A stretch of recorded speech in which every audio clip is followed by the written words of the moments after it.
Hello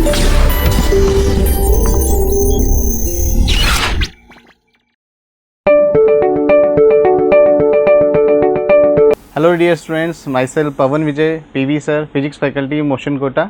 आज मैं आपके सामने 26 Feb 2021 शिफ्ट 2 का पेपर का सॉल्यूशन लेकर आया हूं और इस पेपर को हम पूरा डिटेल सॉल्यूशन हम डिस्कस करने वाले हैं। तो आइए करते हैं स्टार्ट पेपर को। ओके डियर स्टूडेंट्स, स्टार्ट करते हैं पहले सवाल से। इस सवाल में बोला है tuning fork capital A of unknown frequency produces 5 beats with the fork of unknown frequency known frequency 340 hertz. ऐसा सवाल में हमें इन्फॉर्मेशन गिवन है। बहुत बेसिक सा सवाल है, साउंड का स्टैंडर्ड सवाल है। इस टाइप के सवालों में हमें दो सिचुएशन दी होती है, उससे कंपेयर करके हम क्या निकाल लेते हैं, जो अननोन ट्यूनिंग फोक है उसकी फ्रीक्वेंसी। आइए देखिए किस तरह से। जैसे कि आपको दिया हुआ है एक अननोन ट्यूनिंग फोक है कैपिटल ए, इसकी फ्रीक्वेंसी आपको नहीं पता। दूसरा ट्यूनिंग फोक है जिसकी फ्रीक्वेंसी आपको क्वेश्चन में गिवन है 340 हर्ट्स। ठीक, इन दोनों ट्यूनिंग फोक के बीच की जो बीट फ्रीक्वेंसी है वो आपको गिवन है 5 बीट्स पर सेकेंड। कितनी गिवन है सर? 5 बीट्स पर सेकेंड। ठीक, अब आंसर जो हो सकता है वो 335 और 345 हो सकता है, जो कि दोनों हैं ऑप्शन में 2 और 4। ठीक है, तो एक जो अननोन है वो आंसर क्या हो सकता है सर? वो हो सकता है 335 और दूसरा हो सकता है 345, क्योंकि इसका डिफरेंस भी 5 है और इसके साथ डिफरेंस भी 5 है। अब इनमें से एक आंसर होगा। अब वो कैसे, सेकेंड इन्फॉर्मेशन से हम उस पर कमेंट कर सकते हैं। देखिए सवाल में आगे बोला है when folk capital A filed, A को फाइल्ड कर दिया जा रहा है। ठीक है, तो फाइल्ड कर जाएंगे तो क्या होगा, ए की जो फ्रीक्वेंसी है, जो अननोन है, उसकी जो फ्रीक्वेंसी है, फ्रीक्वेंसी ऑफ ए डेफिनेटली क्या होगी सर? इंक्रीज होगी। दैट मीन्स ये इंक्रीज होके क्या होगा, ये सर इंक्रीज होके 336 होगा। मैं यहाँ लिख देता हूँ, ये इंक्रीज होके 336, 337, 338, इस तरह से ये क्या होगा सर? इंक्रीज होगा। जबकि ये जब इंक्रीज होगा तो ये कितना आएगा? 346, 347 और 348। अब जो सेकंड सिचुएशन में बीट्स फ्रीक्वेंसी है वो डिक्रीज हो रही है। पहले 5 बीट्स पर सेकंड थी, अब कितनी है? 2 बीट्स पर सेकंड। दैट मीन्स अब जो ट्यूनिंग फोक 340 हर्ट्ज जो चेंज नहीं हो रहा, उसके साथ कितनी बीट्स मिल रही है सर? 2 बीट्स पर सेकंड मिल रही है। ठीक है, तो अब मुझे बताओ इनमें से क्या पॉसिबल है, इनमें से या इनमें से कौन सा पॉसिबल है कि 340 के साथ डिफरेंस कितना आ जाए? 2 आ जाए। तो सर ये पॉसिबल है 338 है ना, 338 और 340 डिफरेंस कितना हो गया? 2। दैट मीन्स सर आंसर क्या होगा? 335 हर्ट्ज। तो फाइनली हम 2 को करेक्ट करेंगे यहाँ पर। ओके स्टूडेंट्स, आइए करते हैं अगला सवाल। देखिए इस सवाल में आपको बोला है trajectory of a projectile in a vertical plane is given by this. Basically projectile motion kinematics से रिलेटेड सवाल है और आपको जो यहाँ पर इक्वेशन ऑफ ट्रेजेक्टरी है वो गिवन है y as a term of x। ठीक है, आपसे यहाँ पर क्या पूछा है? एक तो मैक्सिमम हाइट पूछी है सवाल में और दूसरा आपसे पूछा है कि एंगल ऑफ प्रोजेक्शन क्या होगा। दोनों चीज़ें आपको बतानी है, एंगल ऑफ प्रोजेक्शन और मैक्सिमम हाइट। तो सबसे पहले मैं बात करता हूँ मैक्सिमम हाइट की। ठीक है, देखिए y का जो फंक्शन हमें गिवन है वो गिवन है alpha x minus beta x square. ठीक है, अब हमें मैक्सिमम हाइट जो बतानी है वो क्या y की मैक्सिमम वैल्यू होगी डेफिनेटली, क्योंकि वर्टिकल सेंस में y एक्सिस आपको गिवन है क्वेश्चन में, बिल्कुल बेसिक सा जो हम एज ए स्टैंडर्ड भी लेते हैं। तो dy by D x basically इसको क्या करेंगे? डिफरेंशिएट करके इक्वल टू 0 करेंगे। ऐसा इसलिए कर रहे हैं क्योंकि मैक्सिमम और मिनिमम वैल्यू फाइंड आउट करने के लिए हम क्या करते हैं? डिफरेंशिएट करके 0 के इक्वल पुट करते हैं ताकि हम मैक्सिमम और मिनिमम वैल्यू निकाल पाएँ। और जो y की मैक्सिमम वैल्यू होगी वही मैक्सिमम हाइट होगी यहाँ पर। तो इसको सॉल्व कर लेते हैं। तो सॉल्व करने पर आएगा ये alpha minus 2 beta x is equal to 0। तो सर यहाँ से क्या आ जाएगा सर? यहाँ से आ जाएगा आपका x is equal to alpha upon 2 beta. अब ये वाली जो वैल्यू आई है अगर अपन यहाँ पुट कर देते हैं तो y की मैक्सिमम वैल्यू मिलेगी इस वैल्यू पर। ठीक है, तो आप ध्यान से देखेंगे तो यहाँ पर आपको y की जो मैक्सिमम वैल्यू जिसे हम मैक्सिमम हाइट बोल रहे हैं H max is equal to, देखो अब यहाँ वैल्यू पुट कर देता हूँ तो alpha into alpha upon 2 beta minus of beta into x square. That means alpha square upon 4 beta square. ठीक है, तो इसको थोड़ा सा और सिंप्लीफाई करोगे तो आप इसको देखोगे कि यहाँ पर अल्फ़ा स्क्वायर अपॉन 4 बीटा यहाँ पर सॉल्व करने पर आएगा। तो आप देखेंगे कि मैक्सिमम हाइट का जो एक्सप्रेशन मिल रहा है हमें क्या मिल रहा है? Alpha square upon 4 beta. तो हम देख पा रहे हैं कि जो ऑप्शन है एक ही ऑप्शन है जिसमें हमें maximum height alpha square upon 4 beta दी है, बाकी ऐसा कोई दूसरा ऑप्शन नहीं है। तो हम वन ऑप्शन को राइट टिक कर सकते हैं। बट अगर हमें एंगल ऑफ प्रोजेक्शन भी कैलकुलेट करना है तो थोड़ा सा कैलकुलेटिव मैं आपको दिखा देता हूँ किस तरह से उसको हम कैलकुलेट कर सकते हैं।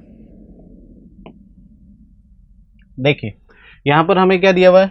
मैक्सिमम हाइट तो हम मैक्सिमम हाइट का जो फॉर्मूला होता है h is equal to u square sine square theta upon 2g होता है, ये आपको सबको पता है। तो यहाँ से हम क्या निकाल लेंगे, यू स्क्वायर निकाल लेंगे। एक बार यू स्क्वायर आ गया, फिर रेंज का जो फॉर्मूला होगा वो 2x।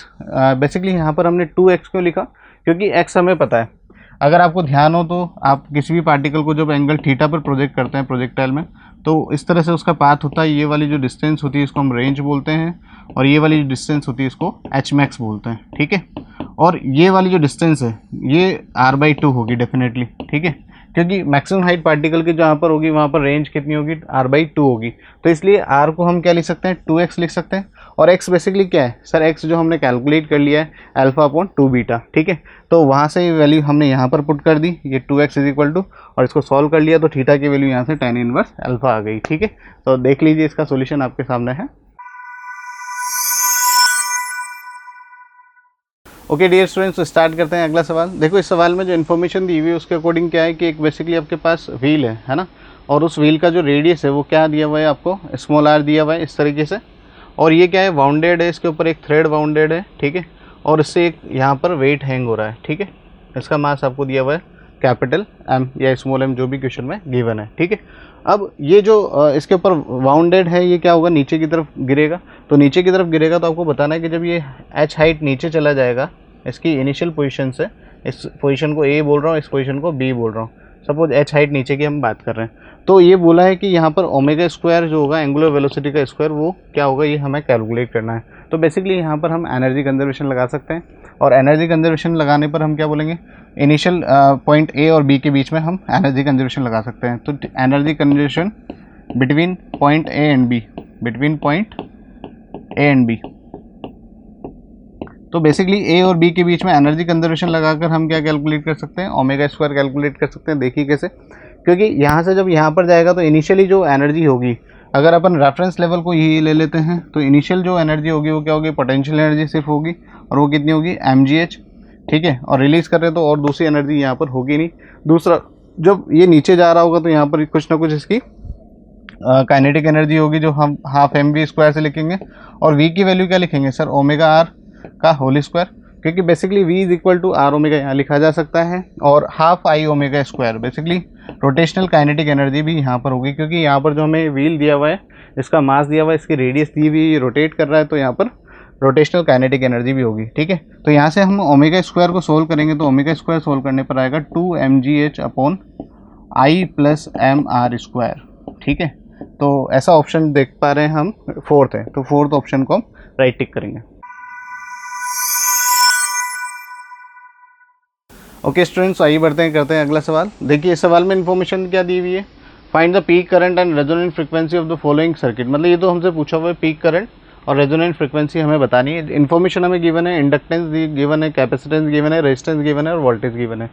बेसिकली ये बहुत बेसिक सा सवाल हो गया। अगर आपको फॉर्मूला पता है, अल्टरनेटिंग करंट में जो फॉर्मूला होता है करंट के लिए, I is equal to V naught by Z, ये होता है पीक करंट का फॉर्मूला। तो जेड यहाँ पर इम्पीडेंस होता है, और इम्पीडेंस को क्या लिख सकते हैं, अंडर रूट में R square plus XL square, XL minus XC का होल स्क्वायर, ठीक है। ये बेसिक सा फॉर्मूला अगर आपको पता है तो आप पीक करंट फाइंड आउट कर सकते हैं। और रेजोनेंट फ्रिक्वेंसी का भी बहुत बेसिक सा फॉर्मूला हर स्टूडेंट को याद होता है, omega is equal to under root में 1/LC, ठीक है। तो आप देखें यूनिट देख के आपको समझ जाएगा। आपको रेजोनेंट फ्रिक्वेंसी तो पूछा है पर ओमेगा नहीं पूछा, आपसे क्या पूछा है, 2πf, बेसिकली f पूछा है। तो क्या omega is equal to 2πf करके f इज इक्वल टू क्या 1/2π अंडर रूट 1/LC। क्या सर इससे मैं f कैलकुलेट कर सकता हूँ, डेफिनेटली कैलकुलेट कर सकते हो। बस आपको क्या करना है, बेसिकली जेड कैलकुलेट करना है। इन्फॉर्मेशन आपको सारी गिवन है, आप जो ये फंक्शन गिवन है यहाँ पर कंपेयर करके ओमेगा की वैल्यू कंपेयर कर सकते हैं। तो ओमेगा की वैल्यू कितनी आएगी, यहाँ से 100 आएगी, ठीक है। ये फंक्शन कुछ इस तरह से गिवन है, v is equal to 30 sin 100t, कितना गिवन है, 30 sin 100t। बेसिकली ओमेगा की जो वैल्यू गिवन है वो कितनी गिवन है, 100 गिवन है। आप कंपेयर कर लेंगे, एक्सएल और एक्सी आप फाइंड आउट कर लेंगे, क्योंकि आपको इंडक्टेंस और कैपेसिटेंस दिया है। बस यूनिट कन्वर्जन आपको करना है, थोड़ी सी कैलकुलेशन है, सवाल को सॉल्व करेंगे, वैल्यू पुट करेंगे, आपका आंसर बिल्कुल सही आ जाता है। मैं आपको दिखा देता हूँ इसका डिटेल सॉल्यूशन। देखिए I is equal to V naught by Z, XL minus XC जो फॉर्मूला मैंने बताया, v की वैल्यू 30 है ना। तो यहाँ से एक्सएल और एक्सी हम कैलकुलेट कर पा रहे हैं। एक्सएल का फॉर्मूला क्या होता है, ओमेगा एल, और एक्सी होता है 1/ओमेगा c, ठीक है। तो यहाँ से हमारे पास एक्सएल और एक्सी दोनों आ गया, वैल्यू पुट कर देंगे इसमें, हमारे पास पीक करंट आ जाएगा। और पीक करंट आ गया फिर हम क्या फाइंड आउट कर सकते हैं, ओमेगा भी फाइंड आउट कर सकते हैं, क्योंकि omega is equal to 1/√LC होता है, ये फॉर्मूला आपको पता ही है। तो यहाँ से F is equal to solve करने पर कितना आ जाता है 50 हर्ट्ज। ठीक है, तो इसका जो करेक्ट आंसर होगा मैं बोल सकता हूँ कि ऑप्शन जो है फोर्थ वो यहाँ पर करेक्ट होगा। ठीक है, आइए बढ़ते हैं, करते हैं अगला सवाल। ओके स्टूडेंट्स, आइए बढ़ते हैं आगे, करते हैं अगला सवाल। देखो इस सवाल में इन्फॉर्मेशन जो गिवन है, incident ray, reflected and outward drawn normal are denoted by unit vectors A, B and C vector. ठीक है, और आपको क्वेश्चन में जो इन्फॉर्मेशन गिवन है आपको बताया, पूछा है कि इनमें से कौन सा ऑप्शन करेक्ट होगा। तो अगर आपको लॉ ऑफ रिफ्लेक्शन का वेक्टर फॉर्म याद है तो आप ओरल इस सवाल को सॉल्व कर सकते हैं और ऑप्शन 4 को करेक्ट कर सकते हैं। बट अगर नहीं भी याद है तब भी आप इस सवाल को सॉल्व कर सकते हैं। देखिए कैसे, जैसा कि आपको सवाल में बोला है कि 3 रे है basically, incident ray, reflected ray and normal. ठीक है, तो सर नॉर्मल ये मान लिया मैंने सी वेक्टर, ठीक है, जो कि क्या है परपेंडिकुलर है सरफेस के, तो ऊपर वाली डायरेक्शन को जे कैप है ना, और रे इस तरह से इंसिडेंट हो रही है तो इसको इंसिडेंट रे बोला है। ये एंगल थीटा है सपोज, ये ए वेक्टर, ठीक है, और रे इंसिडेंट होकर क्या हो रही होगी सर, रिफ्लेक्ट हो रही होगी सेम एंगल थीटा पर, इसको बोल दिया बी वेक्टर। बस अब आपको ए, बी और सी वेक्टर को अगर वेक्टर फॉर्म में लिखना आता है तो भी आप वेक्टर फॉर्म में लिख के ऑप्शंस को चेक कर सकते हैं कौन सा सही है कौन सा गलत है। ठीक है, तो आप देखिए ध्यान से, सी वेक्टर तो मैंने लिख ही दिया, अगर ए वेक्टर को लिखूं तो इसको आगे एक्सटेंड कर दूंगा, तो क्या सर ये ए वेक्टर ऐसा भी हो सकता है? यस डेफिनेटली हो सकता है। ठीक है, ये एंगल थीटा है तो क्या सर ये वाला एंगल थीटा होगा? डेफिनेटली ये वाला एंगल थीटा होगा। तो ए का इधर कंपोनेंट, क्योंकि यूनिट वेक्टर है तो सिर्फ क्या लिखूंगा, कॉस थीटा, और इधर वाला कंपोनेंट क्या होगा सर, साइन थीटा, या 1 cos थीटा 1 sin थीटा। तो ए वेक्टर को अगर मैं वेक्टर फॉर्म में लिख सकता हूँ तो वो क्या लिख सकता हूँ sir, sine theta I cap minus of cos theta J cap. ठीक है, ये हमने लिख दिया किसको सर, ए वेक्टर को। इसी तरह से क्या बी वेक्टर को लिखा जा सकता है सर? डेफिनेटली लिखा जा सकता है, क्योंकि बी का ये वाला कंपोनेंट कोस होगा और ये वाला कंपोनेंट साइन होगा, तो बी को हम लिख सकते हैं साइन थीटा आई कैप प्लस कोस थीटा जे कैप। बस एक बार आपने ये लिख लिया, ए vector, B vector, C vector, तो आप क्या करें, एक एक ऑप्शन को चेक कर लें, जो ऑप्शन सेटिस्फाइड करेगा वो आंसर होगा। ठीक है, तो वेक्टर में हमें ऐड करना, सब्ट्रैक्ट करना आसानी से आता है, मल्टीप्लिकेशन, डॉट प्रोडक्ट सब आता है, तो चेक कर सकते हैं सारे ऑप्शंस को। तो आप देखेंगे कि जो ऑप्शन है फोर्थ, फिर वही सेटिस्फाइड करेगा इसको। तो आपको लॉ ऑफ रिफ्लेक्शन याद होना चाहिए, पहली इंपॉर्टेंट बात। ये लॉ ऑफ रिफ्लेक्शन होता है कि जब इंसिडेंट रे, रिफ्लेक्टेड रे और नॉर्मल अगर ए वेक्टर, बी वेक्टर और सी वेक्टर से डिनोट की जा रही है तो लॉ ऑफ रिफ्लेक्शन का जो वेक्टर फॉर्म है वो ये है। ठीक है, तो एज ए स्टैंडर्ड इसको हम याद रखेंगे। ओके स्टूडेंट्स, आइए बढ़ते हैं, करते हैं अगला सवाल। देखिए इस सवाल में इन्फॉर्मेशन क्या गिवन है, radio active sample is undergoing alpha decay. Basically alpha decay हो रहा है at any time T1, activity a another time T2, the activity is A/5। What is the average life time for the sample? Basically average life time का जो formula होता है, average life time का formula होता है 1/λ।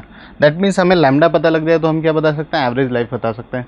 तो activity का जो बेसिक सा फॉर्मूला होता है, A is equal to A0 e⁻⁻ उस फॉर्मूले को हम क्या करेंगे, दोनों इन्फॉर्मेशन के लिए यूज़ कर लें। पहले इन्फॉर्मेशन में हमें एक्टिविटी कितनी गिवन है, कैपिटल A गिवन है, और टाइम कितना गिवन है T1, तो इसको इक्वेशन नंबर 1 बोल देते हैं।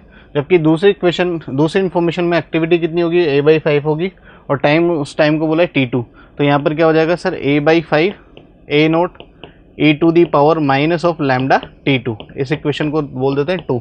अब दोनों इक्वेशन हैं, एक इक्वेशन को दूसरे इक्वेशन से डिवाइड करेंगे, और डिवाइड करके हम बेसिकली किसकी वैल्यू निकाल लेंगे सर, लैम्डा की वैल्यू निकाल लेंगे in terms of T1 T2, और फिर जो लैम्डा आएगा उसका इन्वर्स या रेसिप्रोकल रिलेशन जो होगा वो क्या देगा, हमें एवरेज लाइफ देगा। ठीक है, तो देखिए इसका डिटेल सॉल्यूशन। बेसिकली A और A0 जो दो इक्वेशन में बता रहा था, यहाँ पर दोनों इक्वेशन बना दी और एक इक्वेशन को दूसरे से डिवाइड करके सॉल्व कर लिया, तो एवरेज लाइफ ये हमारे पास कैलकुलेट होकर आ जाती है। ठीक है, तो इसका जो ऑप्शन है हम देखेंगे कि ऑप्शन जो दिया हुआ 1 वो करेक्ट होगा, तो 1 ऑप्शन को राइट टिक करेंगे। ओके स्टूडेंट्स, आइए बढ़ते हैं, करते हैं अगला सवाल। देखो इस सवाल में इन्फॉर्मेशन क्या दी हुई है, पार्टिकल एग्जीक्यूटिव एसएचएम कर रहा है, पार्टिकल v और x के बीच में ग्राफ बनाइए। ठीक है, वेलोसिटी एंड डिस्प्लेसमेंट। तो जो पार्टिकल एसएचएम करता है उसके वेलोसिटी और डिस्प्लेसमेंट के बीच में जो रिलेशन होता है, v is equal to omega √a² - x², ये रिलेशन होता है। अब आपको बताना है ये जो ग्राफ है वो कैसा होगा। ऑप्शन दिए सर्कल, पैराबोला, एलिप्स और हेलिक्स। तो बेसिकली इस एक्सप्रेशन को हमें क्या करना पड़ेगा, थोड़ा सा रीअरेंज करना पड़ेगा ताकि हम कमेंट कर पाएँ। तो v² इज इक्वल टू ओमेगा² a² - ओमेगा² x²। बेसिकली मैंने क्या कर दोनों तरफ स्क्वायरिंग कर दी, और v² plus omega square x square is equal to omega square a square. इसको थोड़ा सा रीअरेंज करके ऐसे लिख दिया। पूरी इक्वेशन को किससे डिवाइड कर रहा हूँ? ओमेगा स्क्वायर ए स्क्वायर से। ठीक है, देखो क्यों डिवाइड कर रहा हूँ अभी समझ में आएगा। अगर पूरी इक्वेशन को ओमेगा स्क्वायर ए स्क्वायर से डिवाइड कर देता हूँ तो यहाँ पर हो जाएगा omega square x square upon omega square a square is equal to omega square a square से ओमेगा स्क्वायर ए स्क्वायर से डिवाइड करूँगा तो कितना मिलेगा? 1 मिलेगा डेफिनेटली। अब आप ध्यान से देखें तो यहाँ पर ओमेगा स्क्वायर से ओमेगा स्क्वायर कैंसिल आउट हो रहा है और ये v is equal to V upon omega A का whole square plus x square upon A का whole square is equal to 1। तो आप देखोगे कि ये तो इलिप्स का इक्वेशन है, क्योंकि इलिप्स का जो इक्वेशन होता है वो होता है x square upon a square plus यहाँ पर आएगा प्लस, है ना, y square upon b square is equal to 1। ये जो इक्वेशन होता है किसका इक्वेशन होता है? एलिप्स का। तो हम बोलेंगे कि ऑप्शन जो है 3 वो करेक्ट होगा। तो बिल्कुल बेसिक सा फंडामेंटल सा सवाल है। अगर आपको ये याद है तो आप सॉल्व कर सकते हो, और आपको ये रिजल्ट अगर याद है ना, तो आप फटाफट से बिना सॉल्व किए डायरेक्ट आंसर दे सकते हो, ellipse. Okay dear students, start करते हैं अगला सवाल। देखिए बहुत बेसिक सा सवाल है, काइनेमेटिक्स से रिलेटेड सवाल है। आपको बोला है कि scooter accelerate from time t1 at constant rate at acceleration a1 retard constant rate a2 for time t2 comes to rest finally, है ना। तो आपको बताना है t1 अपॉन t2 का वैल्यू क्या होगा। तो ऐसे ग्राफ को, ऐसे क्वेश्चंस को करने के लिए हम ग्राफ वाला मेथड यूज़ करते हैं। वीटी ग्राफ हम ऐसे क्वेश्चंस के लिए बना लेते हैं ताकि इससे क्या हो, फटाफट से अंडरस्टैंडिंग अच्छी हो जाती है और सवाल आसान हो जाता है। तो बेसिकली आपको बोला है कि t1 टाइम के लिए एक्सेलरेट हो रहा है, ठीक है। तो एक्सेलरेट होगा तो ये जो स्लोप होगा कांस्टेंट होगा, ठीक है। यहाँ पर अगर सपोज टाइम t1 लग रहा है, यहाँ तक, यहाँ से यहाँ तक का जो टाइम है वो t1 है, उसके बाद रिटार्ड हो रहा है, ठीक है, किसी टाइम t2 के लिए, ठीक है। अब आपको क्वेश्चन में बोला है कि ये जो एक्सेलरेशन है यहाँ पर इस वाले पार्ट में, ये एक्सेलरेशन अगर a1 है और ये एक्सेलरेशन a2 है, बेसिकली जो वेलोसिटी रही होगी ये कॉमन रही होगी मैक्सिमम वेलोसिटी, क्योंकि 0 से स्टार्ट हो रहा है, मैक्सिमम वेलोसिटी v नोट है, फाइनली रिटार्ड हो रहा है, फाइनल वेलोसिटी क्या हो जा रही है? 0 हो जा रही है। तो पहले वाले इंटरवल के लिए अगर मैं लिखूं तो फर्स्ट इंटरवल के लिए क्या लिख सकता हूं sir? a1 is equal to लिखा जा सकता है v नोट अपॉन t1। तो यहाँ से v naught is equal to क्या आ जाएगा सर? a1 t1, ये इक्वेशन नंबर 1। और सेकंड इन्फॉर्मेशन या सेकंड इंटरवल ऑफ टाइम से मैं क्या लिख सकता हूँ सर? आप लिख सकते हो a2 जो रिटार्डेशन है उसका मैग्नीट्यूड जो होगा, मैं मैग्नीट्यूड की बात कर रहा हूँ, तो a2 इज इक्वल टू क्या होगा sir? v naught upon t2। तो v नोट यहाँ से मैग्नीट्यूड जो आ जाएगा सर a2 t2 आ जाएगा। अब दोनों इक्वेशन में v नोट तो सेम है क्योंकि मैक्सिमम वेलोसिटी v नोट है इसकी, इस इंटरवल की, और वो इनिशियल वेलोसिटी है, उसके बाद वो क्या हो रही है? कम हो रही है। तो दोनों इक्वेशन को हम क्या कर सकते हैं? इक्वेशन 1 और 2 को क्या कर सकते हैं? आपस में इक्वल कर सकते हैं। तो a1 t1 is equal to क्या लिख सकते हैं? a2 t2। और हमें जो फाइंड आउट करना है वो t1 upon t2 find out करना है। तो ये हो जाएगा sir basically a2 upon a1। t1 upon t2 कितना हो जाएगा? a2 upon a1। तो ऑप्शन 2 जो होगा वो यहाँ पर राइट होगा। ओके स्टूडेंट्स, आइए बढ़ते हैं, करते हैं अगला सवाल। देखो इस सवाल में इन्फॉर्मेशन क्या दी हुई है आपको। बेसिकली एक सवाल दिया हुआ है लॉजिक गेट से रिलेटेड। यहाँ पर आप देख पा रहे हो कि कौन सा गेट है सर? ये नैंड गेट है, ठीक है। ये बेसिक से इन्फॉर्मेशन हमें पता होनी चाहिए। और आप ये देखोगे कौन सा गेट है सर? ये और गेट है, और ये कौन सा गेट है? नॉट गेट है, ठीक है। ये बेसिक से इन्फॉर्मेशन पता है। इनपुट्स हमें गिवन है तो हम आउटपुट बता सकते हैं, ठीक है। तो ध्यान से देखिए, पहले तो हम क्या कर लें, फाइनल इनपुट्स और आउटपुट के बीच में एक रिलेशन एस्टैब्लिश कर लेते हैं, फिर इनपुट डाल कर चेक कर लेंगे कि कौन सा ऑप्शन करेक्ट है जो आउटपुट हमें सही दे रहा है, ठीक है। तो आइए देखिए, यहाँ पर आप ध्यान से देखिए तो ए और ए सिग्नल दोनों जगह ए और ए जा रहा है, ठीक है। तो यहाँ ए और ए, नैंड गेट में क्या होता है सर? ए डॉट ए का बार। तो बेसिकली आपको ए डॉट ए मिलेगा और ए का बार क्या हो जाएगा? ए बार हो जाएगा बेसिकली यहाँ पर। और यहाँ पर जो सिग्नल आ रहा है वो क्या आ रहा है सर? बी आ रहा है। अब ये और गेट है, और गेट में क्या होगा सर? बेसिकली ए बार प्लस बी होगा, ठीक है। अब ये ए बार प्लस बी किससे निकल रहा है? नोट गेट से निकल रहा है। तो फाइनल आउटपुट जो आपको मिलना चाहिए वो ए बार प्लस बी का होल बार मिलना चाहिए। तो इसको थोड़ा सा और सिंप्लीफाई करके क्या लिख सकता हूँ सर? ए बार अपॉन बार, तो ए डॉट बी बार आप इसको लिख सकते हैं। तो ये फाइनल एक्सप्रेशन हमारे पास आ जाता है, ठीक है। तो फाइनल एक्सप्रेशन आ गया। अब क्या करेंगे? बस सिंपल एक ट्रुथ टेबल बना लेंगे, या ऐसा समझ लें कि हाँ ट्रुथ टेबल ही बना लेंगे और फिर कंपेयर कर लेंगे कि कौन सा ऑप्शन सही है। तो आप देखिए ए ऑप्शन में ये ए और बी, सॉरी ए ऑप्शन नहीं, ये ए और बी जो आपको गिवन है, ए और बी, ये बेसिकली इनपुट्स हैं। और ये जो आप देख पा रहे हैं 4 ऑप्शन, ये ग्राफ जो आपको दिए हुए हैं ये आउटपुट्स के ग्राफ है। तो इनपुट्स हम देख पा रहे हैं कि सबसे पहले अगर मैं यहाँ पर टेबल बना लूँ ए और बी के बीच में, तो ए का सबसे पहला इनपुट दिया हुआ है 1, फिर दिया हुआ है 1, फिर दिया हुआ है 0, और फिर दिया हुआ है 1 और फिर 1, ठीक है। ये 5 इनपुट्स मैं ले लेता हूँ, तो इससे मेरा काम हो जाना चाहिए, ठीक है। देखिए आगे देखिए, बी में जो इनपुट्स आपको दिए हुए हैं, बी के इनपुट्स देखिए 0 1 0 1, ठीक है। तो 0 1 0 1, ठीक है, और फिर देखिए क्या दिया हुआ है 0, ठीक है। अब हमें जो आउटपुट बताना है वो आउटपुट क्या बताना है सर, आउटपुट होगा y बेसिकली, ठीक है। तो y बेसिकली क्या होगा sir, a dot B bar, जो हम निकाल चुके हैं expression, a dot B bar होगा। दैट मीन्स हमें क्या करना होगा, जो y निकालना होगा या y जो लिखना होगा वो क्या करना होगा, a डॉट बी का बार करना पड़ेगा। दैट मीन्स आप ध्यान से देखो, a इंटू बी का बार क्या होगा 1, तो 1 इंटू 1 कितना हो जाएगा सर 1 हो जाएगा। 1 इंटू बी का बार 0, 1 इंटू 0 कितना हो जाएगा 0। इसी तरह से ये भी 0 आ जाएगा, इसी तरह से ये भी 0 आ जाएगा, और ये कितना हो जाएगा सर 1। तो आप देखेंगे 1 0 0 1। दैट मीन्स जो सिग्नल मिलेगा उसमें आपको हाई लो लो लो फिर हाई मिलेगा, ठीक है। इसको हम बोलेंगे हाई, इसको बोलेंगे लो, इसको बोलेंगे लो, ये लो और फिर ये हाई। तो आप देखो ऑप्शन जो हैं उनको चेक कर लेते हैं, first second third fourth option को। तो देखिए सबसे पहले आपको क्या मिलना चाहिए, सिग्नल हाई मिलना चाहिए। तो आप देख पा रहे हैं कि ऑप्शन 1 और 4 दो ही ऑप्शन ऐसे हैं, ये तो हो नहीं सकता, ये हो नहीं सकता, ठीक है। अब बात करें सेकंड वाला जो है लो मिलना चाहिए, तो सेकंड वाला लो इसमें है, जबकि इसमें सारा क्या है हाई सिग्नल है, तो सिर्फ कौन सा ऑप्शन सही होगा, 1 ऑप्शन सही होगा। तो इस टाइप के सवालों को आप इस तरह से सॉल्व कर सकते हैं। ओके स्टूडेंट्स, तो आइए बढ़ते हैं आगे, करते हैं अगला सवाल। देखिए अगला सवाल आपकी स्क्रीन पर क्या दिया हुआ है, incline plane मैकेन angle 30 degree. Basically आपको इस तरह का एक सवाल दिया है जिसमें ये एनएलएम का सवाल है, इसमें इलेक्ट्रोस्टैटिक्स फील्ड भी यहाँ पर लगा दिया गया है। दैट मीन्स जो फोर्स है इंक्लाइन प्लेन पर, जो ब्लॉक है उस पर जो फोर्स है ड्यू टू इलेक्ट्रोस्टैटिक्स फोर्स भी होगा।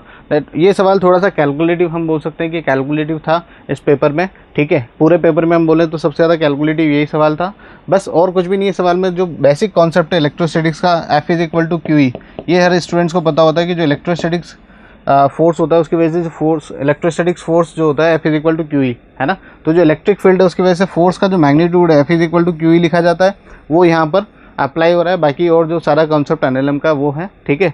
फ्रिक्शन भी यहाँ पर दिया हुआ है, ठीक है। तो आप ध्यान से देखिए इस क्वेश्चन में अगर अपन इसका FBD बनाने की कोशिश करें तो आप ध्यान से समझिए कि इस पर जो चार्ज है इसकी वजह से इधर इलेक्ट्रोस्टैटिक्स फोर्स लग रहा होगा QE, ठीक है, और दूसरा फोर्स इस पर एक नीचे की तरफ लग रहा होगा mg sine theta along the incline, क्योंकि mg जो है वो डाउनवर्ड होता है ना। तो mg का ये वाला कंपोनेंट इधर mg साइन थीटा होगा, और जबकि दूसरा कंपोनेंट mg का इधर होगा, जो क्या होगा सर mg cos थीटा होगा। और इसी तरह से अगर अपन QE के कंपोनेंट अलोंग द प्लेन ले लें, क्योंकि बेसिकली सवाल में हमें जो कैलकुलेट करना है वो क्या कैलकुलेट करना है, find time taken by the body to reach the bottom.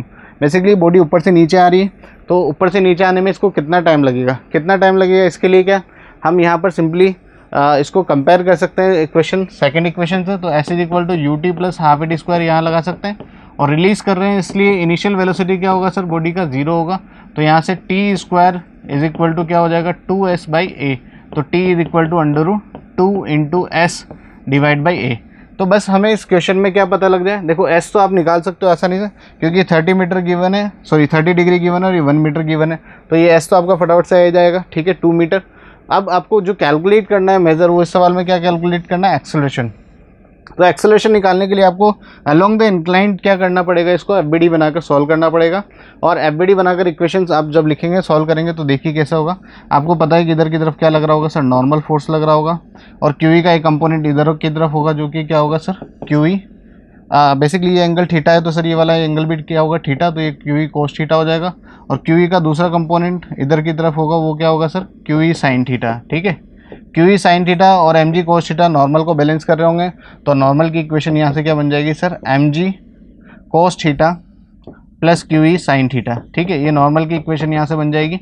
Normal यहाँ पर सिर्फ mg cos थीटा नहीं होगा, नॉर्मल क्या होगा mg cos theta plus QE sin theta होगा, ये बात ध्यान रखने वाली है।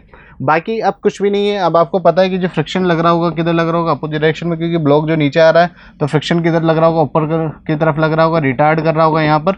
बस अब आप ध्यान से देखिए, तो mg sin थीटा और ये QE cos थीटा और फ्रिक्शन, ये तीनों फोर्स होंगे जो इंक्लाइन के अलोंग लग रहे होंगे, इनकी वजह से आप क्या लिखोगे, नेट फोर्स लिखोगे। और नेट फोर्स क्या होगा, mg sin theta minus QE cos theta plus friction, है ना।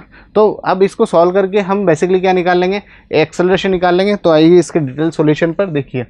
यहाँ पर आप देखिए इसका डिटेल सॉल्यूशन मैं आपको दिखाने की कोशिश कर रहा हूँ। ये FBD जैसा कि मैंने आपको समझाया, यहाँ पर आप देखिए F is equal to mg sin theta friction और ये QE cos theta.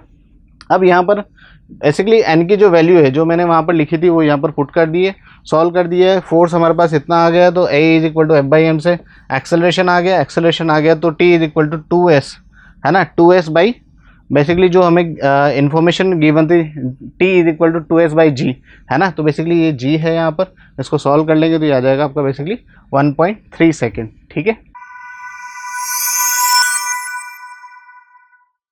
Okay student, तो बढ़ते हैं आगे, करते हैं अगला सवाल। देखो इस सवाल में इन्फॉर्मेशन क्या गिवन है, c कैपेसिटेंस है और v जो यहाँ पर है वो क्या है, वोल्टेज है, ठीक है। आपको बताना है लैम्डा जो है c/v कोई क्वांटिटी है जिसका हमें क्या बताना है, डायमेंशन बताना है।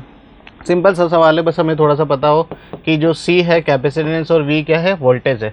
तो c देखो q इज इक्वल टू क्या होता है sir, q is equal to c/v होता है। तो यहाँ से हम c इज इक्वल टू क्या लिख सकते हैं कि सर q/v लिख सकते हैं, और दूसरा v को क्या लिख सकते हैं सर, v को लिख सकते हैं w/q। तो आप ध्यान से देखिए, तो लैम्डा इज इक्वल टू सी की जगह पहले मैंने डाल दिया q/v, एक ऑलरेडी v नीचे था तो नीचे क्या हो जाएगा v², और v को क्या लिखा जा सकता है सर, w/q। ये यहाँ पर पुट कर देंगे तो lambda is equal to q, ये स्क्वायर करेंगे तो q² ऊपर चला जाएगा तो q³ अपॉन w² हो जाएगा। और q क्योंकि बेसिकली चार्ज है, चार्ज क्या होता है sir, q is equal to IT होता है, that means I⁻³ T⁻³ upon w² मतलब m2L⁴ T⁻⁻4। जब इसको सॉल्व करेंगे तो ये फाइनली सॉल्व करने पर आएगा m⁻⁻2 L⁻⁻4 T⁻7 I⁻3। ये फाइनल आपका डायमेंशन होगा, जो कि ऑप्शन हम देख पा रहे हैं कि A1 होगा, ठीक है। तो 1 ऑप्शन को राइट टिक करें। ओके स्टूडेंट्स, तो आइए बढ़ते हैं, करते हैं अगला सवाल। देखो इस सवाल में जो इन्फॉर्मेशन गिवन है हमें, वो गिवन है 2 स्टेटमेंट है बेसिकली, फर्स्ट असर्शन और दूसरा रीजन है। असर्शन क्या बोला है, for simple microscope the angular size of the object equal to the angular size of the image. बिल्कुल सही बात है, क्योंकि जब हम सिंपल माइक्रोस्कोप में जब डायग्राम बनाते हैं और जब इसको एक्सप्लेन करते हैं तो ये बात बिल्कुल क्लियर होती है कि जो इमेज है, जो एंगुलर साइज इमेज की है, वही एंगुलर साइज किसकी होती है, ऑब्जेक्ट की होती है, क्योंकि थीटा जो एंगल सबटेंडेड होता है बाई आई, वो दोनों के लिए सेम होता है। और रीजन क्या दिया हुआ है, magnification is achieved as the small object can be kept much closer to the eye than 25 centimetre and hence it subtended a large angle। बिल्कुल सही बात है, अगर कोई स्मॉल ऑब्जेक्ट है उसको हम क्या लाएंगे, लेंस के पास लेके आएंगे तो जो एंगल होगा वो क्या होगा, ज़्यादा होगा। बहुत ऑब्वियस सी बात है, तो दोनों स्टेटमेंट सही है। देखिए इस डायग्राम से आप इसको समझने की कोशिश कीजिए। यहाँ पर आप ध्यान से देखिए तो ये ऑब्जेक्ट और ये उसकी इमेज है। तो ऑब्जेक्ट और इमेज के लिए जो एंगल सबटेंडेड बाई आई है वो दोनों केस में क्या है, थीटा है। चाहे ऑब्जेक्ट की बात करें चाहे इमेज की बात करें, दोनों के लिए एंगल थीटा है। तो दूसरा स्टेटमेंट जो दिया हुआ है, रीजन आर जो यहाँ बोला हुआ है, magnification is achieved as a small object, तो ये स्टेटमेंट भी सही है। मतलब हम बोल सकते हैं कि इस क्वेश्चन के जो दोनों स्टेटमेंट है वो करेक्ट है, ठीक है, बट दोनों आपस में कहीं ना कहीं एक दूसरे से कनेक्ट नहीं हो पा रहे हैं, तो इसलिए हम बोल सकते हैं कि both assertion and reason true but not correct explanation. तो इसका आंसर 1 होना चाहिए। ओके डियर स्टूडेंट्स, बढ़ते हैं आगे, करते हैं अगला सवाल। मॉडर्न फिजिक्स 2 से रिलेटेड सवाल है, एटॉमिक स्ट्रक्चर का सवाल है। आपसे recall speed of hydrogen atom पूछिए after it emits a photon in going from n is equal to 5 to 1 state. मतलब बेसिकली एक जो हाइड्रोजन एटम है वो कहाँ से आ रहा है, 5th स्टेट से कहाँ आ रहा है, 1 स्टेट पर आ रहा है। तो एनर्जी को इमिट करेगा, और एनर्जी किस फॉर्म में इमिट करेगा, फोटोन्स की फॉर्म में इमिट करेगा। तो हमसे ये पूछा है कि जो फोटोन्स की फॉर्म में स्पीड इमिट करेगा, तो जो फोटोन निकल रहा होगा उसकी जो रफ्तार होगी वी स्पीड, वो क्या होगी, ये हमें बतानी है। तो बहुत बेसिक सा सवाल है, देखिए इसका डिटेल सॉल्यूशन। तो देख पा रहे हैं कि जहाँ पर डायग्राम बना हुआ है, ये 5th स्टेट से इलेक्ट्रॉन कूद कर कहाँ आ रहा है, 1st स्टेट पर। 5th स्टेट पर एनर्जी जो होती है -0.54 इलेक्ट्रॉन वोल्ट होती है, और 1st स्टेट पर होती है -13.6 इलेक्ट्रॉन वोल्ट। ये हमें बिल्कुल एज ए स्टैंडर्ड याद होना चाहिए, क्योंकि एग्जाम में इतना टाइम नहीं होता कि हम इनको बार बार कैलकुलेट कर सकें, तो ये हमें याद होना चाहिए। और P जो है उसको क्या लिखा जा सकता है, डेल्टा E/c लिखा जा सकता है। और डेल्टा E बेसिकली इन दोनों एनर्जीज का डिफरेंस है, C स्पीड ऑफ लाइट है, और P को mv लिख सकते हैं, मोमेंटम को, है ना। तो यहाँ से हम क्या कैलकुलेट कर सकते हैं, v बेसिकली m जो है मास हमने यहाँ पर डाल दिया है, और यहाँ पर हम सॉल्व करेंगे तो इसकी वैल्यू आ जाती है 4.17 मीटर पर सेकेंड। ओके डियर स्टूडेंट्स, तो करते हैं अगला सवाल। देखिए ये जो सवाल आप देख रहे हैं बहुत अच्छा सवाल है, बहुत कंसेप्चुअल सवाल है, इसको बहुत ध्यान से समझिए, पढ़िए और कीजिए, ठीक है। देखिए सवाल में आपको इन्फॉर्मेशन क्या गिवन है, एक स्प्रिंग है जिस पर इधर की तरफ एक कैपिटल एक फोर्स लग रहा है। दोनों मास जो है B और A, इनका मास आपको गिवन है कैपिटल M और कैपिटल M, दोनों का मास कैपिटल M गिवन है। अब आगे क्वेश्चन में इन्फॉर्मेशन जो गिवन है वो ये गिवन है कि जो capital A starts moving away from mass capital B, मतलब ये जो A वाला मास है ये इधर की तरफ A एक्सेलरेशन से मूव कर रहा है, ठीक है। तो एक्सेलरेशन ऑफ बी बताना है, मतलब इसका एक्सेलरेशन बताना है, इसको मैं ए डैश बोल देता हूँ, ठीक है। ये हमें फाइंड आउट करना है। इस सवाल में इंपॉर्टेंट बात ये है कि इधर की तरफ फोर्स लग रहा है और इधर की तरफ इसका एक्सेलरेशन है, तो ये दोनों अलग अलग इन्फॉर्मेशन क्वेश्चन में गिवन है, ठीक है। अब हमारे माइंड में आ रहा होगा सर इसका एक्सेलरेशन इधर कैसे, ऐसा दिया हुआ है तो हमें उसको मानना है, उसको कंसिडर करना है, ऐसा नहीं है कि हम उसको इग्नोर कर दें, ठीक है। तो ध्यान रखिए कि इधर की तरफ उसका एक्सेलरेशन दिया है, दैट मीन्स इधर भी कुछ ना कुछ फोर्स लग रहा होगा और इधर भी फोर्स लग रहा होगा। अब हमें ये नहीं मालूम कि ये वाला फोर्स ज़्यादा है या ये वाला फोर्स ज़्यादा है, तो एक्सेलरेशन जो बी का हमें कैलकुलेट करना है वो हमें नहीं पता कि एग्जैक्टली वो एक्सेलरेशन इस डायरेक्शन में होगा या इस डायरेक्शन में होगा। तो सॉल्व करके जो भी होगा आ जाएगा, उससे हमें परेशान होने की ज़रूरत नहीं है। तो सॉल्व करने का तरीका क्या है, पहले अगर इसकी बात करूँ इस ब्लॉक की, तो इक्विलिब्रियम सिचुएशन पर यहाँ पर जो फोर्स बैलेंस होंगे, तो स्प्रिंग फोर्स जो होगा बेसिकली वो क्या होगा, एक फोर्स जो होगा यहाँ पर एम ए उसके इक्वल होगा और एम कैपिटल ए है, तो इसको क्वेश्चन नंबर 1 दे देता हूँ। अब ये जो स्प्रिंग फोर्स इधर है, क्या ये स्प्रिंग फोर्स इधर भी आया होगा, डेफिनेटली।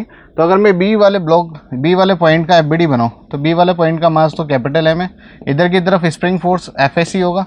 स्प्रिंग फोर्स जो होगा वो इधर और इधर दोनों तरफ क्या होगा, मैग्नीट्यूड सेम होगा और डायरेक्शन क्या होगी, अपोजिट होगी। तो जो स्प्रिंग फोर्स है, ये इन्फॉर्मेशन जो मुझे गिवन है उससे मैंने स्प्रिंग फोर्स निकाल लिया और इस पर कैपिटल फोर्स एफ इधर लग रहा है और इसका एक्सेलरेशन जो है हमें कैलकुलेट करना है। ये हमें नहीं पता कि ए डैश कितना होगा, तो हम ये भी नहीं मान रहे कि वो इधर होगा या उधर होगा, जो भी होगा अपने आप कैलकुलेट होकर जाएगा साइन के साथ, हमें उसके परेशान होने की ज़रूरत नहीं है। तो यहाँ पर अगर मैं बेसिकली ए डैश कैलकुलेट करना चाहूँ तो a dash is equal to क्या लिख सकता हूँ sir, a dash is equal to F net upon total mass, definitely F net upon mass. तो एफ नेट कितना हो जाएगा sir, F minus F s upon capital M, और F s की वैल्यू कितनी दी है सर, एफ एस हमने कैलकुलेट कर लिया है कितना है, capital M a upon capital M a, ये कैपिटल एम। तो ए डैश जो हमारे पास कैलकुलेट हो रहा है वो कितना है सर, ए डैश कैलकुलेट हो रहा है F dash minus m a upon capital M. तो आप देखेंगे कि ऑप्शन जो है 2 वो करेक्ट है, तो 2 ऑप्शन को राइट टिक करेंगे। ओके स्टूडेंट्स, आइए बढ़ते हैं, करते हैं अगला सवाल। देखो इस सवाल में इन्फॉर्मेशन हमें क्या गिवन है, wire 1 ohm has a length 1 metre, stretched till its length increase by 25%, the percentage change in resistance to the nearest integer is. Basically आपको बताना है कि परसेंटेज चेंज कितना होगा रेजिस्टेंस में। तो ये जो सवाल है थोड़ा सा कंफ्यूजिंग होता है स्टूडेंट्स को, तो यहाँ पर ध्यान रखिए कि आप वायर को स्ट्रेच कर रहे हैं तो आर सिर्फ प्रोपोर्शनल नहीं होगा एल के, आर सिर्फ प्रोपोर्शनल नहीं होगा एल के, जबकि आर प्रोपोर्शनल होगा एल स्क्वायर के, क्योंकि यहाँ पर जो वॉल्यूम होता है ए एल वो क्या होता है, कांस्टेंट होता है। और जब आप इसको फर्दर सोल्व करते हैं तो यहाँ पर ये रिलेशन डेराइव होता है कि R proportional to L square. बस अब ये रिलेशन आपको पता है तो यहाँ पर कोई दिक्कत आने वाली बात नहीं है। R1 upon R2 is equal to L1 square upon L2 square. पहले रेजिस्टेंस को मैं मान लेता हूँ R, बाद में रेजिस्टेंस मुझे कैलकुलेट करना है कि कितना हुआ, इंक्रीज़ हुआ या डिक्रीज़ हुआ। L स्क्वायर पहले लेंथ में ले लेता हूँ, बाद में 25% लेंथ इंक्रीज़ कर दी तो 1.25 L का होल स्क्वायर, ठीक है। तो इसको फर्दर सोल्व करूँगा तो R upon R2 is equal to L square upon ये हो जाएगा 1.562 L स्क्वायर, L स्क्वायर से L स्क्वायर कैंसिल आउट हो जाएगा, तो यहाँ से R2 इज इक्वल टू आ जाएगा 1.5625%।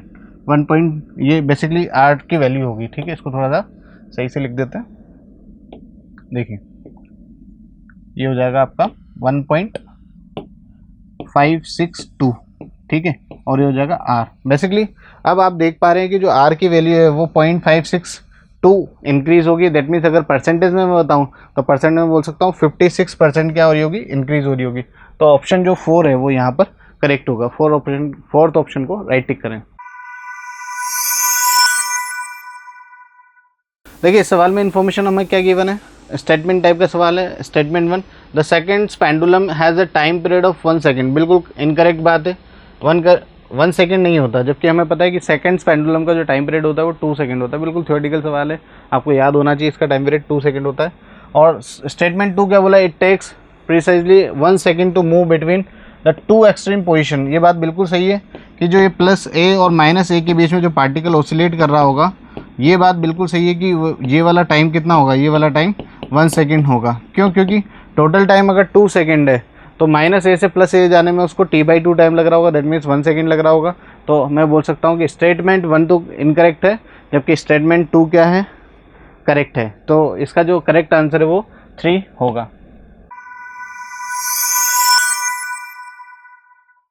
ओके स्टूडेंट्स, आइए बढ़ते हैं, करते हैं अगला सवाल। देखो इस सवाल में इन्फॉर्मेशन क्या गिवन है, an aeroplane with its wings spread 10 metre is flying at a speed of 180 km per hour in a horizontal direction. The total intensity of Earth's field at the part is 2.5 into 10 to the power minus 4 Weber per meter square and the angle of dip is 60 degree. Angle of dip हमें 60 degree given है, तो हमसे पूछा है the EMF induce between the tips of the plane wings. Basically हमें EMF पूछा है, ई पूछा है. ठीक है, तो देखिए इसका डिटेल सॉल्यूशन. बेसिकली ये डायरेक्शन हमने ली हुई है, angle of deviation angle of dip हमें 60 डिग्री गिवन है, तो उससे हम ये लिख सकते हैं sine 60 is equal to B V upon B. ये एंगल 60 डिग्री है बेसिकली. ठीक है, देखिए तो साइन 60 की वैल्यू कितनी हो जाती है, √3/2. यहाँ से बी वी अपॉन बी में रिलेशन आ जाता है इस तरह से. और ई जो ईएमएफ इंड्यूस्ड होता है वो क्या होता है, BLV. वो फॉर्मूले में हम BV की वैल्यू पुट कर देते हैं इन टर्म्स ऑफ B. तो हम देखेंगे मैग्नेटिक फील्ड जो है हमें गिवन है क्वेश्चन में, ये 2.5 इंटू 10 की पावर -4 सारी वैल्यू पुट करेंगे तो सॉल्व करने पर यही आता है 108.25 मिली वॉल्ट.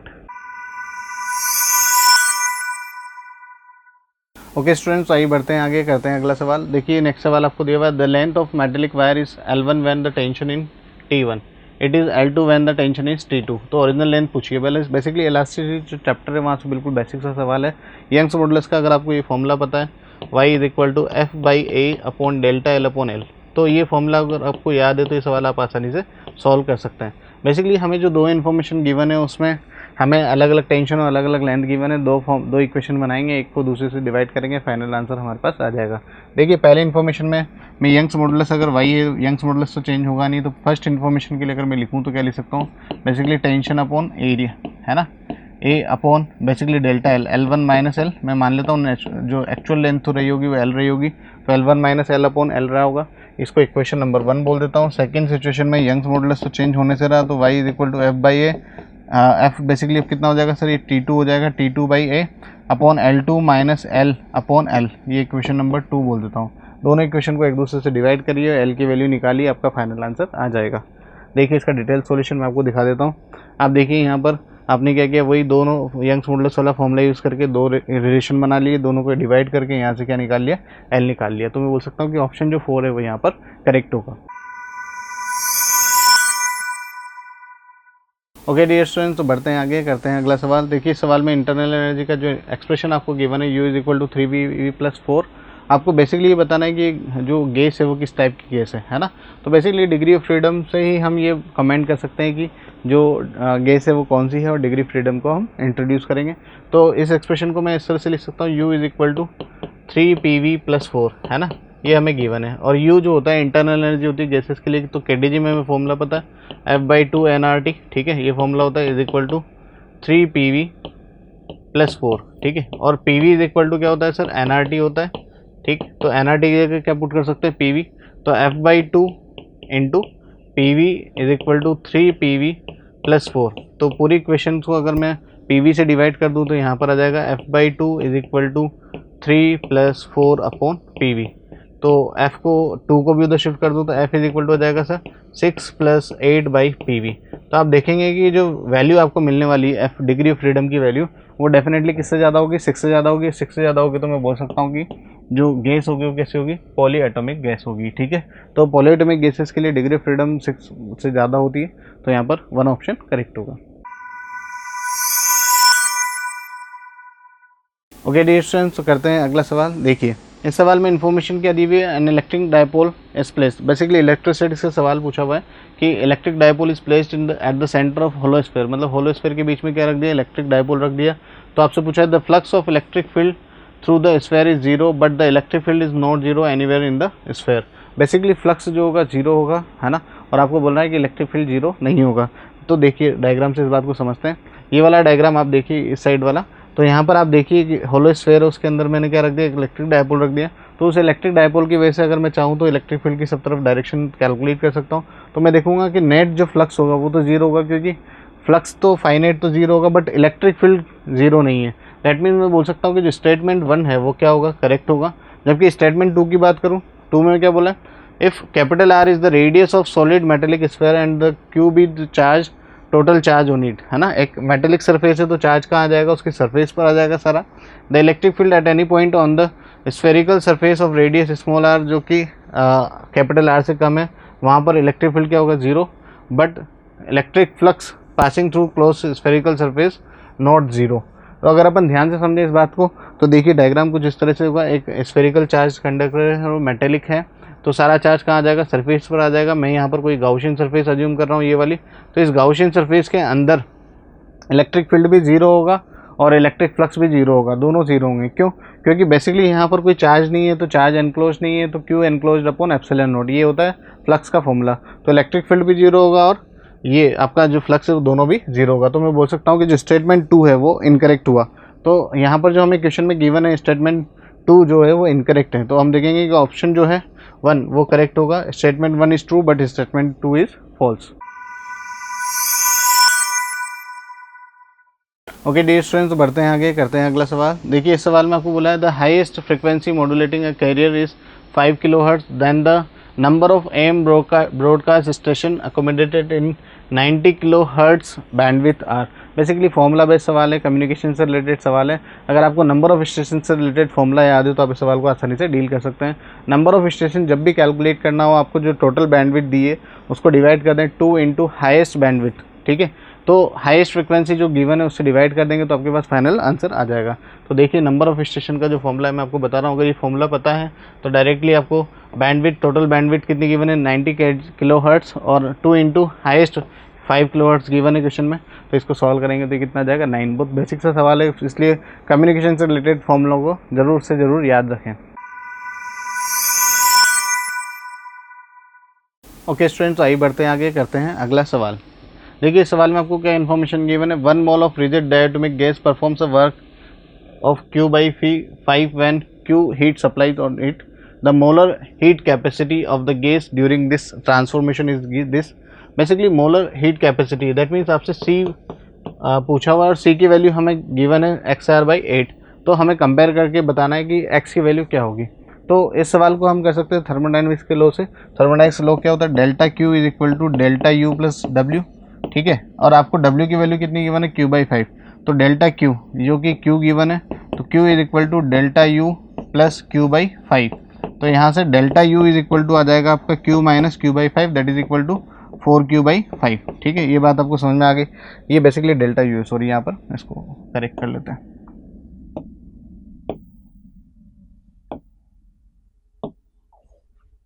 ठीक, तो delta U is equal to 4/5Q और डेल्टा Q जो हमें पता है इंटरनल एनर्जी का जो फॉर्मूला होता है NCV delta T is equal to 4/5Q, basically 4/5Q और Q होगा NC डेल्टा T, है ना।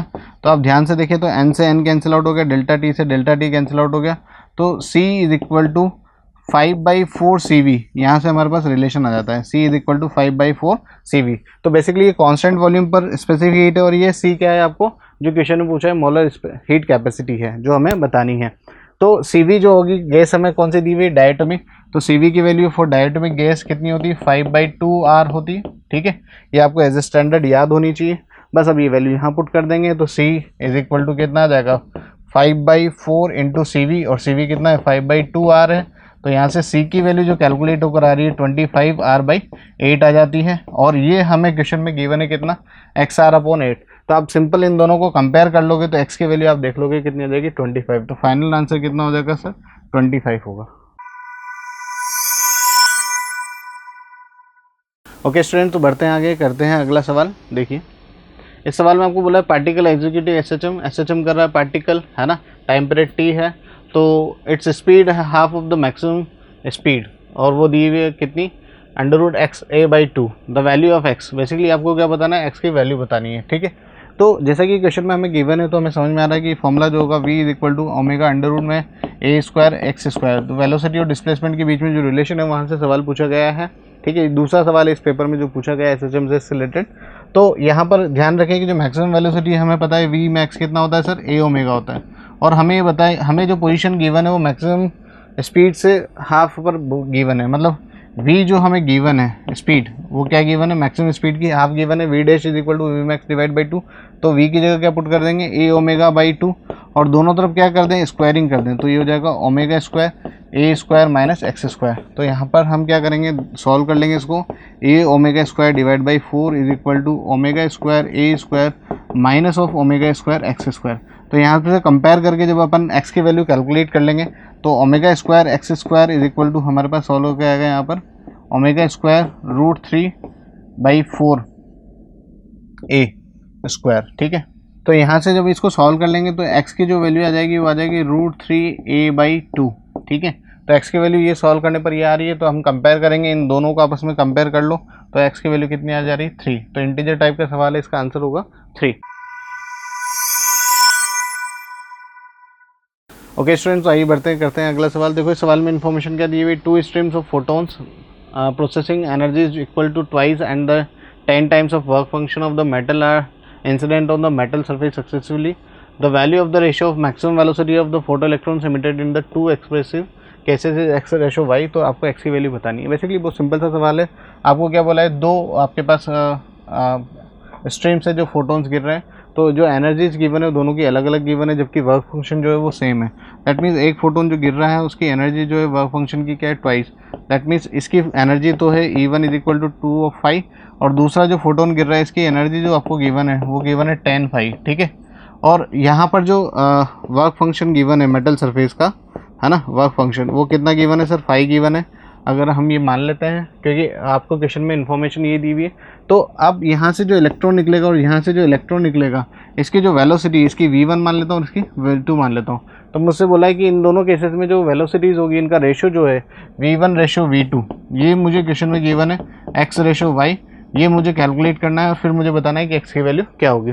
तो सिंपल यहाँ पर अगर अपन रिलेशन देखें तो फोटो इलेक्ट्रिक इफेक्ट में जो रिलेशन होता है Ke max = E-5, important relation है ये, हमें एज ए स्टैंडर्ड याद होना चाहिए। तो Ke max को यहाँ पर किससे लिखा हुआ है, K से लिखा हुआ है, तो K = E-5। ये रिलेशन हम लगाकर दोनों कंडीशन में क्या निकाल सकते हैं, काइनेटिक एनर्जी। और काइनेटिक एनर्जी बेसिकली कितनी होती है सर, ½ mv² होती है। तो K प्रोपोर्शनल होगा बेसिकली, या V प्रोपोर्शनल होगा √K के। तो सिंपल इस तरह से कंपैरिजन करके हम V1/V2 निकाल लेंगे और फिर जो x है वो फाइनली हम कैलकुलेट कर लेंगे। तो आइए देखिए इसका डिटेल सॉल्यूशन क्या है, आप ध्यान से देखिए। तो E1 2/5 10/5, तो इसको सॉल्व करके इस इक्वेशन में जब वैल्यू पुट करेंगे दोनों को, तो ये K1 और K2 इस तरह से आ जाएगा, जैसा कि मैंने बताया V प्रोपोर्शनल टू √K है। तो उसको सॉल्व करके इस तरह से यहाँ पर हमारे पास ये रिलेशन आ जाएगा। तो कंपेयर करेंगे तो x की वैल्यू कितनी आ गई, 1। ओके स्टूडेंट्स, आइए बढ़ते हैं आगे, करते हैं अगला सवाल। देखिए बहुत सिंपल सा सवाल है, ऑप्टिक्स का सवाल है, और यहाँ पर आपसे क्या पूछा हुआ है, फील्ड ऑफ व्यू पूछा हुआ है। आप अगर ध्यान से देखिए तो एक सोर्स रखा है, एक ऑब्जेक्ट रखा है, ठीक है, जो कितने डिस्टेंस पर रखा है, 60 सेंटीमीटर पर रखा है, और उस मिरर की लेंथ 50 सेंटीमीटर दी है। हमें यहाँ पर फील्ड ऑफ व्यू बताना है। तो ऐसा बिल्कुल बेसिक सा सवाल है, इसको सॉल्व करें, रे डायग्राम बना के field of view similar triangle की प्रॉपर्टी यूज़ करके हम कैलकुलेट कर लेंगे।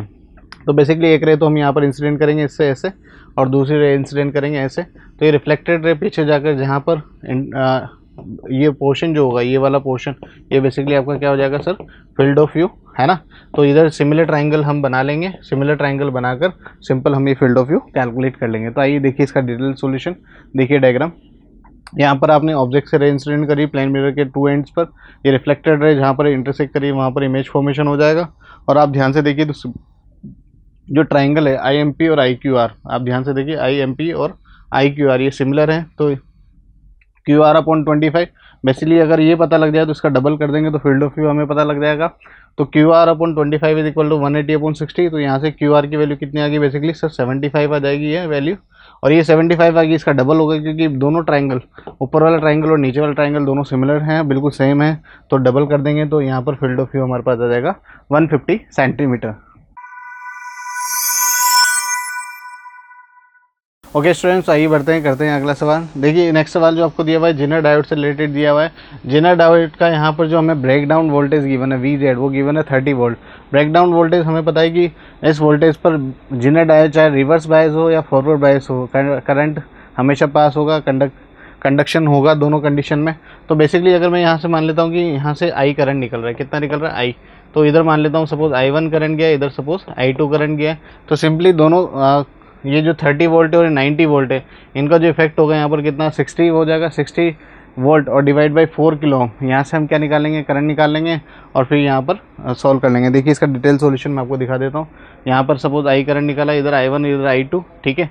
तो I जो होगा यहाँ पर बेसिकली वो क्या होगा 90 - 30/50, तो इससे 50 मिली एम्पियर आ जाएगा। इसी तरह से I1 और I2 की वैल्यू निकाल लेंगे। तो बेसिकली हमें जो करंट निकालना था वो जीनर डायोड के अक्रॉस निकालना था, दैट मीन्स हमें I2 चाहिए। तो I हमें पता लग गया, I1 अगर हमें पता लग गया तो I माइनस I1 कर लेंगे तो हमें क्या पता लग जाएगा सर, I2 पता लग जाएगा। तो ये फाइनल आंसर होगा 9 मिली एम्पियर। ओके स्टूडेंट्स, तो बढ़ते हैं आगे, करते हैं अगला सवाल। देखिए सवाल में इन्फॉर्मेशन हमें क्या दी हुई है, बेसिकली ग्रेविटेशन का रिलेटेड सवाल है, बहुत आसान सा सवाल है। ग्रेविटेशन में आपको जी एट डेप्थ पता फॉर्मूला पता होना चाहिए और हाइट पर फॉर्मूला पता होना चाहिए। दोनों अगर स्मॉल जी का फॉर्मूला आपको पता है तो आप इस सवाल को आसानी से कर सकते हैं। जैसा कि यहाँ पर अगर मैं ए पॉइंट पर acceleration due to gravity calculate करूँ तो उसके लिए जो फॉर्मूला होगा capital G M small R upon R cube, ये फॉर्मूला हो जाएगा। ठीक है, इसको इक्वेशन नंबर 1 दे देता हूँ। और हाइट पर अगर gravitation acceleration due to gravity लिखूँ हाइट पर, हाँ सी हाइट पर, तो जी एट सी जो हो जाएगा वो कितना हो जाएगा सर, बेसिकली हो जाएगा G M upon R plus H का whole square R plus R by 2 का होल स्क्वायर, जो कि क्वेश्चन में इन्फॉर्मेशन मुझे गिवन है। ये दोनों इक्वेशंस को मैं इक्वल कर दूंगा क्योंकि मुझे क्वेश्चन में गिवन है कि ए और सी पर जो एक्सेलरेशन ड्यू टू ग्रेविटी है उनकी वैल्यू क्या है, सेम है। तो दोनों को आपस में जब इक्वल कर लूँगा, है ना, तो equation 1 is equal to equation 2 करूँगा तो यहाँ से मुझे स्मॉल आर की वैल्यू फाइंड आउट हो जाएगी। बेसिकली स्मॉल आर क्या है, ये वाली डिस्टेंस है ना, ये वाली डिस्टेंस। अगर ये मुझे एक बार पता लग गया तो बस फिर क्या है, मैं ये निकाल लूँगा और ये मुझे पता लग गया, फिर फाइनली मुझसे ये तो पूछा है ओ ए और ए बी का रेशो, है ना। तो ओ ए तो स्मॉल आर होगी और ए बी क्या होगा, कैपिटल आर में से स्मॉल आर को सब्ट्रैक्ट कर दूंगा तो क्या आ जाएगा, ए बी आ जाएगा। ये बेसिकली ए बी तो है, ये capital R minus small R कर दूंगा तो मेरे पास क्या आ जाएगा, ए बी।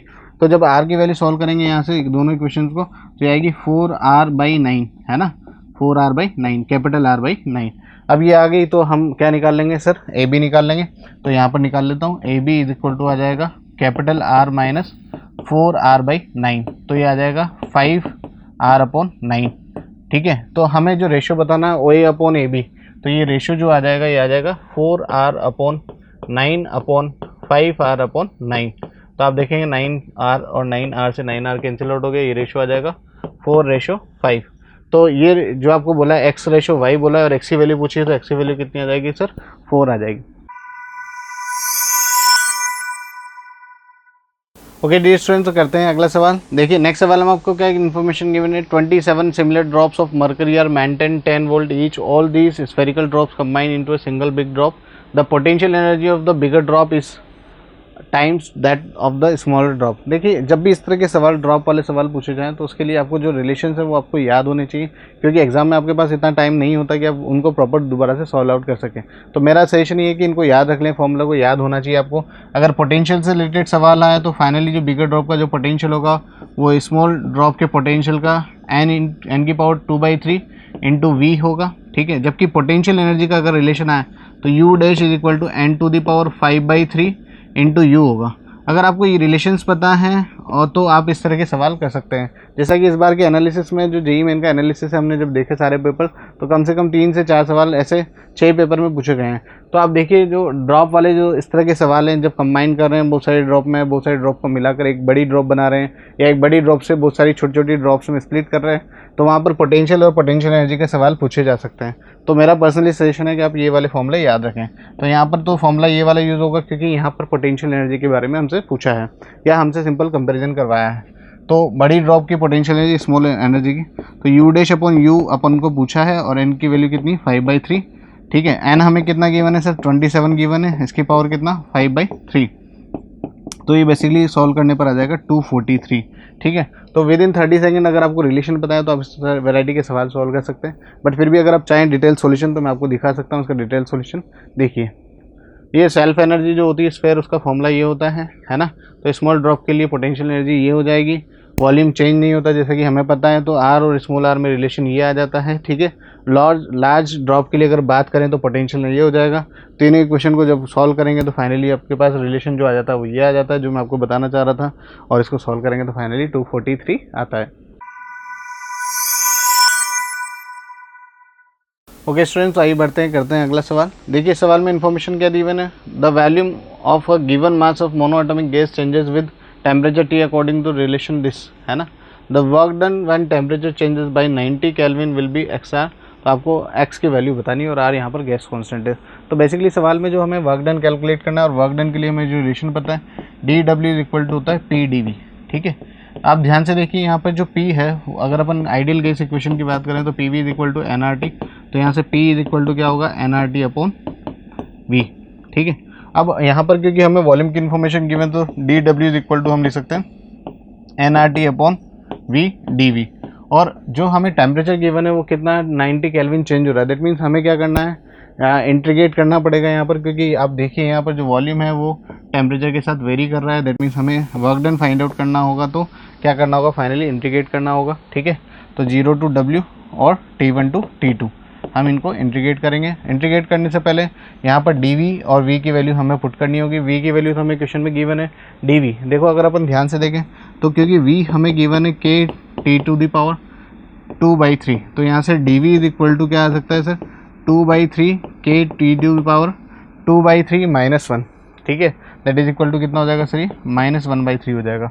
अब ये वैल्यूज़ यहाँ पुट कर लेते हैं, तो वर्क डन DW हमारे पास आ जाएगा W, और लिमिट चल जाएगी T1 to T2 N R T, है ना, N R T upon basically V की वैल्यू जो गिवन है वो पुट कर देता हूँ, K to the power T to the power 2/3 into DV हमने कैलकुलेट कर लिया 2/3 K T to the power -1/3, और साथ में एक टर्म हो जाएगी क्योंकि हम T को भी डिफ्रेंशिएट करें तो यहाँ DT हो रहेगा, तो ये DT यहाँ आ जाएगा। ठीक है, अब ध्यान से देखिए ये 2/3 ऊपर जाके क्या हो जाएगा, इसके साथ ऐड हो जाएगा तो -T हो जाएगा। -T मतलब ये T सारा कैंसिल आउट हो जाएगा, और K से K कैंसिल आउट हो रहा है ना।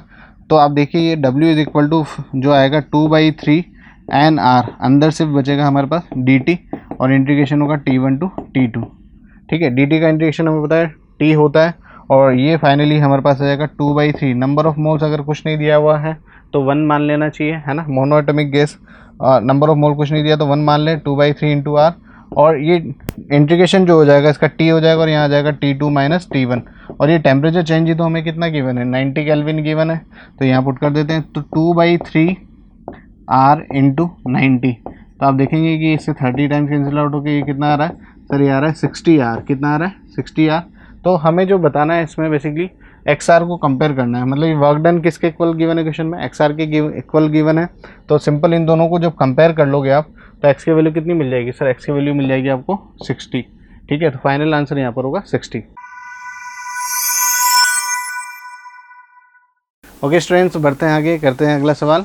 देखिए इस पेपर का लास्ट सवाल है, फिर से SHM का सवाल है। SHM से 3 से 4 सवाल इस पेपर में पूछे गए, इंपॉर्टेंट सवाल हैं और बहुत बेसिक से सवाल है ना, बहुत ज़्यादा कहीं टफ सवाल नहीं पूछे गए।